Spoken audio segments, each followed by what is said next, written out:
Je vous souhaite la bienvenue à cette autre chronique prévention présentée par Promutuelle Côte-Sud. Je suis en compagnie du directeur de la prévention, Mathieu Labrec. Bonjour. Bonjour. Mathieu, depuis lundi, il y a une interdiction de feu à ciel ouvert parce qu'on sait que 80 %, j'en reviens pas, 80 % des feux de forêt sont causés par l'humain. Tout à fait. C'est épouvantable, c'est énorme. Et pourquoi aujourd'hui que je parle de ça, c'est que Mathieu va nous entretenir sur des feux d'artifice qui peuvent être une source d'incendie de forêt. Tout à fait, tout à fait. Justement, feu d'incendie de forêt, justement en introduction, il y en a énormément. Je voyais justement sur les réseaux sociaux hier, justement, un feu dans le Grand Nord qui a été causé par l'humain, encore une fois. Donc, on se rappelle que c'est la cause la principale à 80 % justement des incendies de forêt. Puis ça, des feux d'artifice, ça peut être une source. Feux d'artifice, c'est des étincelles qui sont produites encore là, donc ça peut être la source d'incendie. Bon, on le sait, on s'en vient vers la Saint-Jean-Baptiste, fête du Canada, même en fin de semaine dernière, en quartier résidentiel, j'en ai entendu, j'en ai vu. Il y a des risques liés à ça. Les gens vont penser peut-être que c'est un peu... pas grand-chose, hein? C'est tout petit, puis c'est pas dangereux. Mais non, c'est des pièces pyrotechniques qui sont puissantes, encore là, qui produisent des étincelles, puis qui peuvent... oui, on va parler de dommages à nos biens, mais dommages aussi physiques. Donc, à ce moment-là, j'avais quelques petites statistiques, honnêtement, sur des blessures qui peuvent avoir lieu avec des feux d'artifice. Donc, on s'entend que les blessures surviennent entre les mois de mai, les mois d'août, donc les mois d'été. 65 % c'est des hommes qui sont blessés. C'est l'âge un petit peu qui surprend. La plus grande proportion est entre 15 à 19 ans, suivi des 10 à 14 ans. Par contre, pour acheter des feux d'artifice, ça prend 18 ans. OK. Il y a une loi là-dessus? Oui, effectivement, il y a une loi là-dessus. C'est régi, donc, pour les achetants en magasin, on parle de 18 ans et plus, mais on voit que nos blessés, les plus fréquents, sont en bas de 19 ans. Mais il y a une mode, là, avec les jeunes actuellement, là, de s'amuser à faire des feux d'artifice. S'amuser avec des feux d'artifice, j'ai justement... ça a été pourquoi j'ai pris un peu ce sujet-là, des feux d'artifice, justement à cause qu'il y en a eu en plein quartier résidentiel, entre les maisons, en fin de semaine. Je pense qu'il n'y a pas une notion du risque, justement. Parce que ces pièces-là, justement, c'est risqué, peuvent causer des incendies. J'avais noté, justement, quelques exemples d'incendies qui étaient survenus. Donc, des feux d'artifice qui sont faits à l'occasion, justement, de la fête nationale, à côté d'une maison en construction, donc d'un bloc en construction, structure de bois. Des débris de feux d'artifice, justement, de pièces pyrotechniques vont atterrir sur cette construction-là. Ça en est suivi, un incendie qui s'est propagé. On s'entend que cette structure de bois-là a brûlé comme une boîte d'allumettes. En fin de compte, c'est propagé aux maisons à côté. Le résultat, 3 pertes totales de maisons, plus de 900 000 de dommages. Donc, très important. Feux d'artifice aussi qui vont enflammer des toitures. Donc, à ce moment-là, encore la même chose, même histoire, on fait des feux d'artifice trop près des résidences. Feux d'artifice, les retombées tombent sur la toiture. S'ensuit un début d'incendie, dans ce cas-là, 50 000 $ de dommages environ. Donc, c'est pas négligeable, justement, l'effet de ces feux d'artifice-là.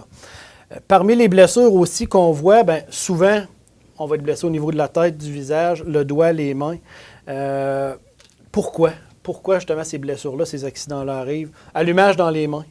Donc, c'est pas fait pour être tenu dans nos mains, puis ça, on le voit. Non, il faut que ce soit dans la terre, dans le sable. Effectivement. Pointer vers une personne, on sait souvent qu'il y a des... l'alcool aidant ou autre, il peut avoir des... pointer effectivement vers une personne. C'est épouvantable ce qu'on peut voir. Pointer vers une personne, on sait que la vitesse que ça sort, tout le monde connaît ça, le feu d'artifice. Tout à fait. Écoute, à la vitesse que ça sort, à hauteur que ça va, imagine-toi si tu diriges ça vers une personne. Effectivement, très dangereux. L'allumage qui peut être fait de manière incorrecte ou son installation. Les facultés affaiblies, on s'entend aussi que ça en fait partie. Il peut y avoir aussi la pièce un mauvais fonctionnement de la pièce. Par mauvais fonctionnement, on peut parler d'une trajectoire qui est erronée. Donc, on s'attend à ce que le feu d'artifice, la pièce, aille en hauteur, par contre, pourrait partir sur le côté.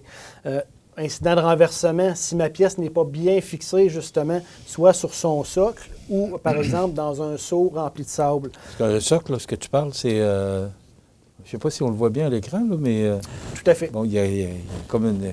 Parce qu'il n'y en a pas ici, il n'y en a pas. Tout à fait. Mais là, il y a comme un socle qu'on voit bien, alors ça aide... Comme un socle, où il y en a qui vont vraiment se piquer dans la terre. Piquer dans la terre. Donc, encore là, il y a différents modèles. Donc, c'est s'assurer que chaque modèle est bien installé. L'allumage, justement, qui va se faire trop rapidement, on le sait, il y a des mèches, on ne la voit pas parce qu'elle est très courte. Bien, très courte. Elle est courte, celle-là. Donc, justement, l'allumage qui peut survenir... Peut-être la montrer à l'écran, Oui, qui peut survenir plus rapidement. Là, difficile un peu à voir. Tu sais que c'est pas long que... C'est pas long. Donc, l'allumage pourrait survenir plus rapidement qu'on le pense, ou l'explosion de la pièce pyrotechnique. C'est réglementé, tous ces feux d'artifice-là. Donc, 18 ans et plus pour en faire l'achat, soit dans les grandes surfaces ou dans les quincailleries, dépanneurs, c'est vendu souvent. Les pièces pyrotechniques sont... il y a 3 catégories. Donc, pièces pyrotechniques à l'usage des consommateurs. Donc, ça va être des pièces comme ça ici, comme il y a détalé ici, qui vont être disponibles justement dans ces différentes surfaces-là. Il y a des pièces à grand déploiement. On n'a qu'à penser aux grands feux, les grands feux soit des villes ou le grand feu l'Auto-Québec, par exemple.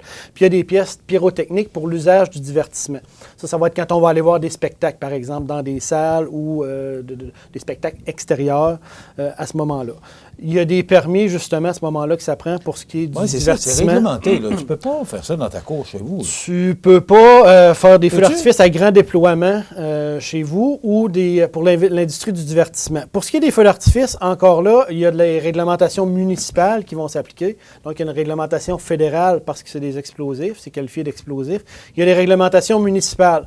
Donc, important de se renseigner à sa propre municipalité pour voir quelles sont la réglementation municipale. Bien, premièrement, souvent, ce que ça va comporter, interdiction de les utiliser à l'intérieur. Encore là, c'est pas fait pour ça. Puis, on ne s'improvise pas, justement, artificier professionnel de feux d'artifice dans l'industrie du spectacle. Donc, c'est vraiment des qualifications qui sont très poussées. Souvent, ce qu'on va voir en Europe sur les réseaux sociaux, c'est qu'il va y avoir des incendies dans des bars, lors de fêtes, lors de mariages, qui vont causer un nombre de décès très important. Souvent, ça va être des pièces pyrotechniques qui ne sont pas faites pour utiliser à l'intérieur. Puis, les salles vont être équipées de rideaux, on le sait, ou de matériel pour que le son soit meilleur, qui est inflammable. Donc, à ce moment-là, ça ne peut pas cohabiter ensemble. Donc, c'est pour ça que c'est des professionnels qui vont les faire. Donc, à l'extérieur, normalement, ce qu'on va dire, un terrain de 30 mètres par 30 mètres, donc un 100 pieds par 100 pieds, libre de tout bâtiment, clôture, arbuste, haies. Donc, à ce moment-là, ça prend un grand terrain qui est libre. Entre 2 maisons, un quartier résidentiel, c'est pas nécessairement la meilleure place pour... Et tu dis que tu as vécu ça récemment? En fin de semaine. En fin de semaine, justement. Donc, les gens, je pense, ou... je vais dire les gens, parce que je ne le sais pas, sont peut-être pas conscients du danger de ces pièces-là. Il faut avoir aussi l'autorisation du propriétaire du terrain. Donc, je ne peux pas m'en aller et dire « Ah, ben il y a un terrain vague là, je vais aller les faire là. » Donc, on ne peut pas faire ça. Puis, souvent, les villes, ça va être interdiction de les utiliser dans des rues, dans les parcs municipaux, terrain de jeu. Donc, encore là, ça prend l'autorisation du propriétaire du terrain. Au niveau des conseils de sécurité, on ne trimballe pas, on ne transporte pas ces pièces-là dans nos poches. Donc, encore là, pour éviter tout accident. On va les transporter dans une boîte ou dans un sac. Donc, quand je vais arriver avec mes feux d'artifice, bon, ça, j'ai une grosse boîte, donc ils sont solidement, si on veut, fixés à l'intérieur. En voiture, on les transporte dans le coffre, justement, de la voiture. On lit les instructions. Sur chaque pièce pyrotechnique, on a les instructions. Justement, du feu d'artifice. Instructions qui vont être différentes, justement, pour chaque pièce. Donc, au Canada, nos pièces, justement, ont tous leurs propres instructions. Important de les suivre. Ça peut être différent, justement, pour chaque pièce pyrotechnique. Par exemple, ici, bon, je peux lire celle-là. On a l'effet, bon, qui va être une couronne. Ça va lancer une bombe à une hauteur de 40 mètres. Donc, on s'entend que la hauteur est très haute. Les spectateurs, dans ce cas-là, on nous dit qu'ils doivent être situés à 80 mètres de distance. Donc, à ce moment-là, 250 pieds. Bon, choisir un emplacement bien dégagé, utilisation par des adultes à l'extérieur, ne pas tenir dans la main, placer verticalement sur le sol, allumer la mèche et se placer à l'écart. Donc, sur chaque pièce, les distances peuvent être... OK. Toutes les distances, je savais pas ça. Toutes les distances sont indiquées, donc à la limite, on peut pas se tromper de ce côté-là. Donc, alors, lire c'est bien indiqué ici, là. Et ça dit à quelle distance? à quelle hauteur ça va et à quelle distance les gens doivent se placer. Je pensais pas que ça allait jusque-là. Oui, effectivement, très intéressant. On va les installer le jour même. On le sait, comme d'entrée de jeu, on l'a parlé, interdiction de feu à ciel ouvert, donc on vérifie les conditions climatiques. Général, vitesse, direction du vent, puis on garde les spectateurs justement comme à bonne distance. Il vaut mieux avoir plus de distance que moins pour garder le spectacle, avoir un heureux spectacle, si on veut un beau spectacle. Alors, ces sources d'incendie, puis comme on le mentionnait en début de chronique, là, c'est qu'il y a une interdiction de feu à ciel ouvert. Là. Tout à fait. Il y a de la pluie en fin de semaine, là, mais quand même, en attendant, il faut suivre les règlements municipaux. Et moi, je suis très en accord avec ça, qu'il y ait des règlements municipaux qui régissent ça. Tout à fait. Ça peut être très dangereux. Très dangereux. Causer des blessures et même, tu l'as mentionné, des décès.